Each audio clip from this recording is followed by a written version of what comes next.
গুৱাহাটী পৌৰ নিগমৰ বাবে আজি এক গৌৰৱোজ্জ্বল দিন।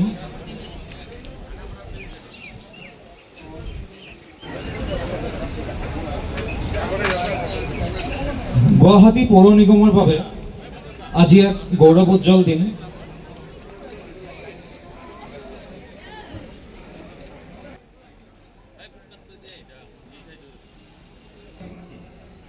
আৰু গুৱাহাটী পৌৰ নিগমৰ অতিৰিক্ত আয়ুক্ত ধ্ৰুৱজ্যোতি হাজৰিকা। গুৱাহাটী পৌৰ নিগমৰ বাবে আজি এক গৌৰৱোজ্জ্বল দিন। বক্তৃতাৰ বাবে আমি ধন্যবাদ জনাইছোঁ।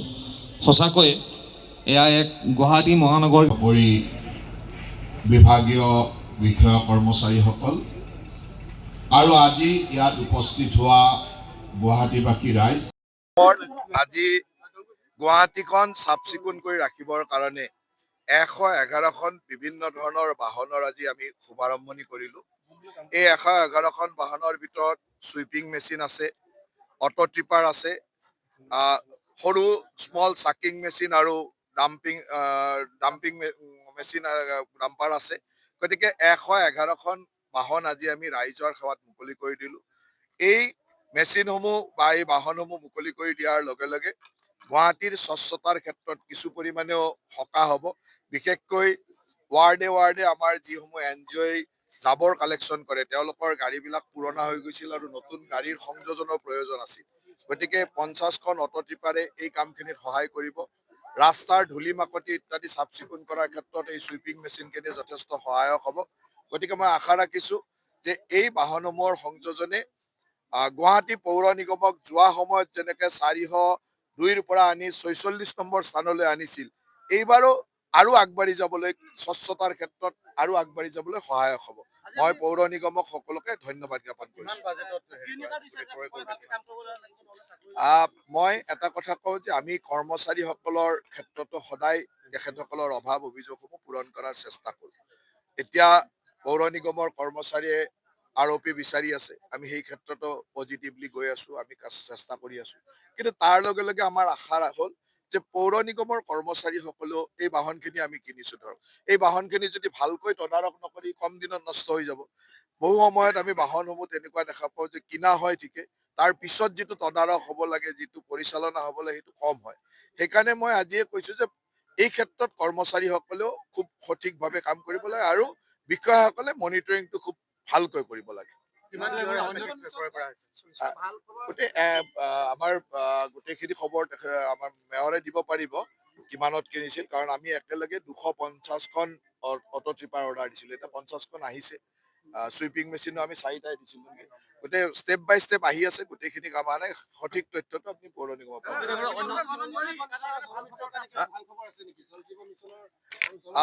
জল জীৱন মিছনৰ যোৱাকালি এখন সভা আমি দিল্লীত অনুষ্ঠিত হৈ গ'ল। কেন্দ্ৰীয় মন্ত্ৰী, জলশক্তি মন্ত্ৰী আৰু পঞ্চায়ত ৰাজ মন্ত্ৰীৰ উদ্যোগত গোটেই ভাৰতবৰ্ষৰ বিভাগৰ মন্ত্ৰীসমূহ উপস্থিত আছিল। আমাৰ PHC মিনিষ্টাৰে হওক বা PNRD মিনিষ্টাৰে হওক, সকলো উপস্থিত আছিল আৰু তাত আমি সকলো দিশ আলোচনা কৰা হ'ল। আৰু যোৱা প্ৰায় এবছৰ ধৰি যি পেমেণ্ট কেন্দ্ৰ চৰকাৰৰ পৰা বন্ধ হৈ আছিল, সেই পেমেণ্টটো মোটামুটি অহাৰ এটা পৰিৱেশ হৈছে। এতিয়া আমাক ONM পলিচি বা আমি কেনেকৈ পৰিচালনা কৰিম, এই গোটেই ব্যৱস্থাটো আমাক কিছুমান কাম কৰিব দিছে আৰু সেইখিনি কৰাৰ লগে লগে মই ভাবোঁ যে ফেব্ৰুৱাৰী মাহত হয়তো কেন্দ্ৰ চৰকাৰৰ পৰা ধন অহা আৰম্ভ হ'ব আৰু আমাৰ কণ্ট্ৰেক্টৰসকলৰ যিটো অসুবিধা হৈছিলে, বাকীটো আমি বিষয়া কৰ্মচাৰী বা জলমিত্ৰসকলৰ দৰমহাৰ ক্ষেত্ৰত ক'তো প্ৰব্লেম হোৱা নাই, সেইখিনি আমি কৰি আছিলোঁ। কেৱল কণ্ট্ৰেক্টৰসকলৰ বিল দিয়াত আমাৰ এটা অসুবিধা হৈ আছিলে, সেই অসুবিধাটো চাগে দূৰ কৰিব পাৰিম। এনেকুৱা এটা পৰিৱেশ হৈছে আৰু সেইখিনিৰ কাৰণে মই কেন্দ্ৰীয় চৰকাৰকো ধন্যবাদ দিছোঁ যে এটা পজিটিভ দিশত কামখিনি আগবঢ়াই নিছে।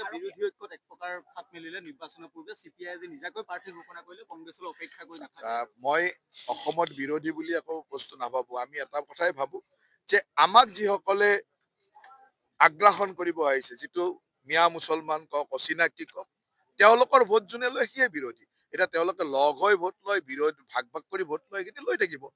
লগ হৈ ল'ব খোজে, লগ হৈ ল'ব বোলে আমি কেইজনমানে এনেকে লওঁ আৰু তেওঁলোকৰ মাজত এটা সুন্দৰ আণ্ডাৰষ্টেণ্ডিং আছে। মাত্ৰ আপোনালোকক দেখুৱাবৰ কাৰণে এই ধৰণৰ কামকেইটা কৰি থাকে। কেইদিনমান পিছত দেখিব যে অসমত কংগ্ৰেছে হওক, UDF হওক, ৰাইজৰ দলে হওক, AJP হওক, সকলো একেটাই দল। কেৱল নাম কেইটামান বেলেগ বেলেগ, মানে লেভেল কেইটা বেলেগ কৰি ৰাখিছে, দল একেই মানুহ আৰু একে ভোটাৰ। কংগ্ৰেছত পৰিয়াল কেন্দ্ৰিক ৰাজনীতি চলি আছে। পৰিয়াল কেন্দ্ৰিক ৰাজনীতিক বিভিন্ন সময়ত অভিযোগ উত্থাপিত হয়। এইবাৰ মাৰ্ঘেৰিটাত প্ৰদ্যুৎ বৰদলৈ পুত্ৰই টিকট বিচৰাৰ পাছতে পদত্যাগৰ জোৱাৰ উঠিছে, স্পষ্টকৈ লিখা হৈছে। কংগ্ৰেছ বা এনেকুৱা বহু দল আছে যি দলত বংশবাদটোৱে তেওঁলোকৰ প্ৰাধান্য। এইটোতো আৰু আজিৰ কথা নহয়, একেবাৰে যুগে যুগে চলি অহা কথা। বংশবাদটো কিছুমান দলৰ প্ৰাধান্য, তাত কংগ্ৰেছ আটাইতকৈ শীৰ্ষত আছে। বাকীবিলাক বহু দলতে আছে, কিন্তু কংগ্ৰেছ আটাইতকৈ শীৰ্ষত আছে। আৰু বংশবাদ ৰাজনীতিলৈ অনা মেইন দলটোৱে হ'ল কংগ্ৰেছ দল। আৰু এটা প্ৰশ্ন যে মুখ্যমন্ত্ৰী গৌৰৱ ডিমাণ্ড আছিলে, সেই ডিমাণ্ডৰ ক্ষেত্ৰত আমি ইতিমধ্যে প্ৰচেছ কৰিছোঁ। খুব কম দিনৰ ভিতৰত কেবিনেটলৈকে আহিব আৰু কেবিনেটে এই কথাটো সিদ্ধান্ত ল'ব। কৃত্ৰিম বান্ধটো গুৱাহাটী মহানগৰীৰ এতিয়া লাহে লাহে আমি এটা সমাধানৰ ৰাস্তালৈ গৈ আছো। এতিয়া আপুনি যদি চাই, আমি শিলহাকো বিলখন কমপ্লিট খান্দি আছো। 800 বিঘা মাটি আমি একেলগে খান্দা আৰম্ভ কৰিছো আৰু শিলহাকো বিলখন খন্দাৰ লগে লগে মই ভাবো যে গুৱাহাটীত পানী ৰিটেনশ্যন কেপাচিটিটো বহুত বাঢ়ি যাব। তাৰ লগে লগে আমি জুৰিপাৰৰ পৰা শিলহাকলৈ এই গোটেই ড্ৰেইন আৰু ৰাস্তাটো নিৰ্মাণ কৰি আছো। আমাৰ খানাপাৰাৰ পৰা একদম ইফালে হাইৱেৰ কাষেৰে যিটো নলা, এই নলাটোৰ নিৰ্মাণৰ কাম চলাই আছো। খুব কম দিনৰ ভিতৰত আমি হৰলু আৰু বশিষ্ঠৰ এটা পাৰ্টৰ কাম আমি আৰম্ভ কৰিম। ইতিমধ্যে তাৰ কাৰণে আমাৰ পুঁজি ইত্যাদিও আহিছে। গতিকে এটা পৰিকল্পনাৰে কামবিলাক আগবঢ়াই থকা হৈছে। আমি হৰলুত আৰু নতুনকৈ কিছুমান মেচিন পাম্প লগোৱাৰ প্লেন কৰিছো, য'ত সেই পাম্পেৰে বানপানীৰ সময়ত বেছি পৰিমাণৰ পানী ব্ৰহ্মপুত্ৰলৈ আমি পাম্পিং কৰি ওলাই দিব পাৰো। তেনেকুৱা ধৰণৰ পৰিকল্পনাখিনি আমি কৰি আছো আৰু এই কামখিনি আগবাঢ়ি আছে। ঠিক আছে। নলবাৰী মেডিকেল কলেজৰ সেই পাৰ্কিঙৰ বিষয়টো মই ইতিমধ্যে DC ডাঙৰীয়াক, আমাৰ জিলা আয়ুক্ত ডাঙৰীয়াক ইয়াৰ এটা এনকুৱাৰী কৰিবৰ কাৰণে দায়িত্ব দিছো। কি হৈছে ময়ো নাজানো, ময়ো টিভিতে ছ'চিয়েল মিডিয়াতে দেখিছিলো। মই দেখাৰ লগে লগে ছ'চিয়েল মিডিয়াৰ গোটেই কথাখিনি মই জিলা আয়ুক্তক তদন্ত কৰিবৰ কাৰণে দায়িত্ব দিছো। আমিতো যোৱা 10 বছৰ ধৰি মিয়াৰ কথাই কৈ আছো। নিৰ্বাচন বুলি নহয়, সদায় মিয়াৰ কথাই কৈ থাকো। আমাৰতো আপোনালোকে বোধহয় এইকেইদিন নিৰ্বাচনত বেছিকে আমাৰ নিউজ বজাই কাৰণে আমি মিয়াৰ কথাই কৈ আছো। 10 বছৰ কৈ আছো যে এইটোৱে অসমখনক বচাব লাগিলে এই আগ্ৰাসনকাৰী মিয়াৰ পৰাই বচাব লাগিব। এটা কথা ঠিক যে সংখ্যাৰ কথা আমি কবলৈ নাযাওঁ, কিন্তু অসমবাসী ৰাইজৰ মৰম ইমানেই আছে বুলি আমি ভাবো যে ভাবিব নোৱাৰা ধৰণে এটা প্ৰচণ্ড বহুমতেৰে আমি জিকি আহিম। কংগ্ৰেছে যদি 21 তাৰিখৰ ভিতৰত মিত্ৰতাটো হেৰি নকৰে বা নকৰে, অখিল গগৈ প্ৰতিটো নিৰ্বাচন অহাৰ লগে লগে এটা পাৰে যদি, কাৰণ অখিল গগৈও সম্পূৰ্ণৰূপে কংগ্ৰেছৰ ওপৰত ডিপেণ্ডেণ্ট। আজিৰ তাৰিখত অখিল গগৈ কংগ্ৰেছ নহলে তেওঁ জানে যে তেওঁ শিৱসাগৰতো জিকিব নোৱাৰে, কংগ্ৰেছক লৈয়ে জিকিব লাগিব। সেইকাৰণে তেওঁ এটা কংগ্ৰেছক ব্লেকমেইলিং কৰিবৰ কাৰণে এটা ব্যৱস্থাৰে কথাখিনি কৈ আছে। অখিল গগৈ কংগ্ৰেছ নহলে শিৱসাগৰতো জিকিব নোৱাৰে আৰু এনেও জিকিব নোৱাৰে, কংগ্ৰেছ থাকিলেও জিকিব নোৱাৰে। কিন্তু তেওঁ মনত ভাবে যে কংগ্ৰেছটো থাকিলে চাগে অলপমান কণ্টেষ্ট কৰিব, সেইকাৰণে কংগ্ৰেছক এটা ব্লেকমেইলিং কৰাৰ চেষ্টা এটা চলাই আছে। কিন্তু মই এটা কথা জানো যে এই গোটেই কেইটা দল একে দল।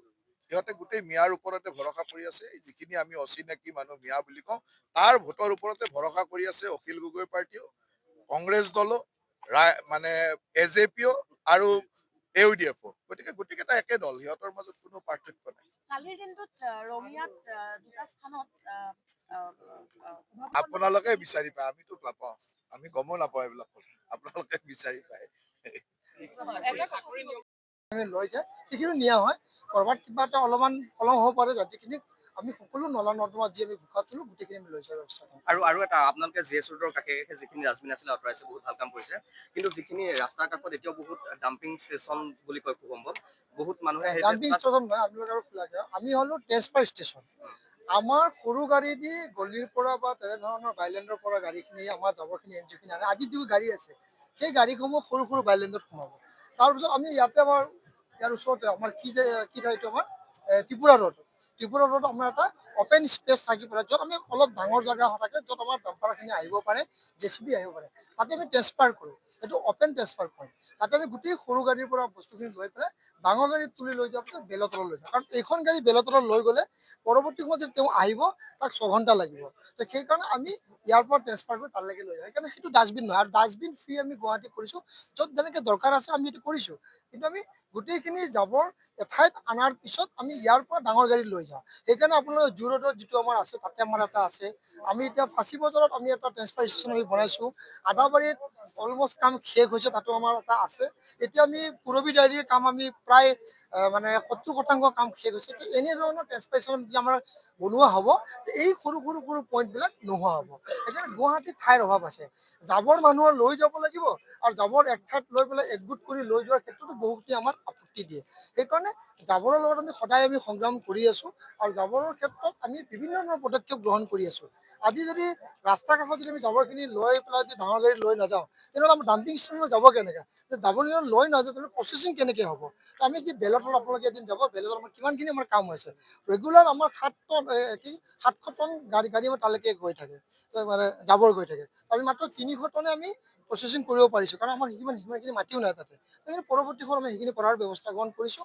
তো নিশ্চয়কৈ এনেধৰণৰ আমি যদি জাবৰখিনি লৈ যাব পাৰোঁ, তেনেধৰণৰ আপোনাৰ অপেন পইণ্ট দেখা নাপাওঁ। আৰু এতিয়া আমি কমিশ্যনাৰক আমি কৈছোঁ, সেইবোৰ ঠাই আমি অপেন ট্ৰেন্সফাৰ ষ্টেচন বুলি আমি ঘোষণা কৰিম। তেতিয়াহ'লে আপোনালোকৰো কিছু আমাৰ ক্লিয়াৰ হৈ যাব, তাতে ডাম্পিং ষ্টেচন নহয়। গুৱাহাটীত ক'তো ডাম্পিং ষ্টেচন নাই, আমি ট্ৰেন্সফাৰ ষ্টেচন আছে। তো ট্ৰেন্সফাৰ সৰু গাড়ীৰ পৰা ডাঙৰ গাড়ী লোৱাৰ ক্ষেত্ৰত আমি এইটো কৰিব লাগিব। আজি ধৰক ৰেলত চাউল আহে, এটা আপোনালোকে ধৰক এতিয়া ৰেলৱে ষ্টেচন যায়, ৰেলৰ পৰা আহি গাড়ীত উঠে, গাড়ীৰ পৰা দোকানলৈ যায়। ঠিক তেনেকৈ আমি ঘৰৰ পৰা জাবৰ তুলি আমি ডাম্পিং ষ্টেচনত লৈ যাওঁ, সেইটো আমাৰ ট্ৰেন্সফাৰ ষ্টেচন। বহুতে দেখায় আপোনাৰ G+ হওক বা বিভিন্ন ধৰণৰ আমাক দেখায়, আমি সেইখিনি ক্লিয়াৰ কৰি দিলোঁ। গ'লে কেতিয়াবা গাড়ী ঘোঁৰা যদি অলপ দেৰিকৈ আহে বা ড্ৰাইভাৰ চাইভাৰ নাথাকে, তেতিয়া 1 ঘণ্টাৰ জেগাত 2 ঘণ্টা লাগে। কিন্তু আমি পৰৱৰ্তী সময় চাফচিকুণ কৰি আমি লৈ যাওঁ। এনে আৱৰ্জনা মানে কৰিব পাৰি, কিন্তু সেইখিনি ভাঙি যায়। কাৰণ আপোনাৰ গাড়ী অহা যোৱা কৰি থাকে, আৰু ৰাতিপুৱা সময়ত ইমান ফাষ্ট কাম হয়, যে আৱৰণটো আমি থৈ দিলে চাব, কাষত আৱৰণ আছে আপোনাৰ যদি দক্ষিণ গাঁৱৰ ফালে যায়, আমাৰ এই য'ত আমাৰ টয়লেট আছে, আপোনাৰ আৱৰণখিনি আমাৰ পৰি আছে।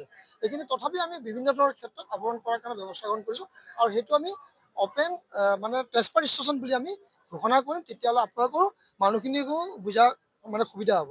আৰু বহুতে ঘৰৰ আগত কেতিয়াবা পৰি যায়, তেওঁলোকে এটা অসুবিধা পায়, সেইখিনি আমি স্প্ৰে কৰি দিওঁ। তো সেনেকৈ আমি চলি আছোঁ। কিন্তু জাবৰটো ঘৰৰ পৰা, আজি মোৰ জাবৰটো যদি মই বেলৰ তলত পঠাব লাগে, য'ত আমাৰ ডাম্পিং ষ্টেচন আছে, ডাম্পিং গ্ৰাউণ্ড আছে, তেতিয়াহ'লে আমি সৰু গাড়ীত আগে দিব লাগিব। সৰু গাড়ীৰ পৰা ডাঙৰ গাড়ী আহিব লাগিব, ডাঙৰ গাড়ী নিয়াই সেইটো স্থান। আজি আমাৰ মুঠত আমি এটা হিচাপ কৰিলোঁ, প্ৰায় আৰু আমাৰ গাড়ী আহিব লগা আছে, প্ৰায় 40-ৰ পৰা 42 কোটি টকা আমাৰ আহিব কলাক্ষেত্ৰ। এইটো আমাৰ সম্পূৰ্ণ আমাৰ NCAP-ৰ পৰা, আমাৰ যি আমাৰ পলিউশ্যন কণ্ট্ৰল পৰা আমাৰ নেশ্যনেল ক্লিন এয়াৰ প্ৰজেক্টৰ পৰা আমাক দিছে, প্ৰায় 18 কোটি টকামান আছে। আৰু আমাৰ টাইট গ্ৰেনৰ স্বচ্ছ ভাৰত মিছনৰ পৰা আমাৰ টাইট গ্ৰেনৰ পৰা আমি লৈছোঁ। আৰু আমি তেনেধৰণৰ শ্বুটিং মেচিনে হওক বা পানী ছটিওৱাৰ গাড়ী আমি আনাৰ কাৰণে ব্যৱস্থা কৰিম। মিনি ছুপাৰ চাকাৰ যদি আমি হিচাপ কৰিব পাৰোঁ, এতিয়ালৈ আমাক সঠিকভাৱে দিয়া নাই, কিন্তু এইটো টোটেল 7খনত আমাৰ 12-ৰ পৰা 13 কোটি টকা খৰচ হৈছে।